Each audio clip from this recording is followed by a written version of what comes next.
So ఈరోజు topic school ఫీజుల పెంపకం. ఇది నిజంగా మధ్యతరగతి ఉద్యోగులకు, బెంగళూరులో ఎవరైతే నివసిస్తున్నారో ఆంధ్ర, తెలంగాణ ప్రజలకు ఇది చాలా ఒక పిడుగు లాంటి వార్త. ఎందుకంటే స్కూల్ యాజమాన్యం రీసెంట్గా 30-40% స్కూల్ ఫీజు హైక్ చేయడం జరుగుతుంది.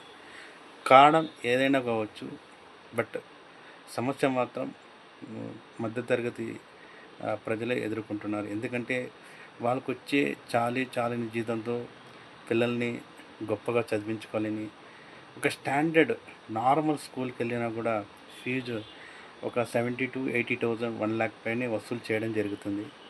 సో అది కూడా మే తర్వాత స్టార్ట్ అయ్యే స్కూల్స్ ముందుగానే అడ్వాన్స్ పే చేయాలి, లేదంటే పిల్లల సీట్స్ స్కూల్లో దొరకడం చాలా కష్టమని ఈ విధంగా వసూలు చేయడం జరిగింది.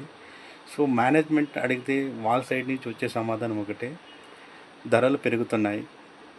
సో కొంతమంది స్టాండర్డ్ టీచర్స్ కూడా వాళ్ళు వేరే స్కూల్కి వెళ్ళిపోతున్నారు. బికాజ్ ఆఫ్ అక్కడ వాళ్ళకి శాలరీస్ ఎక్కువ ఇస్తున్నారు. సో అలా టీచర్స్ని పోకున్నట్ల వాళ్ళని మనం కంటిన్యూ చేయాలంటే వాళ్ళకి ఖచ్చితంగా శాలరీస్ ఇవ్వాలని స్కూల్ మేనేజ్మెంట్ చెప్పడం జరుగుతుంది. బట్ ఇది చాలా దారుణం కదండి.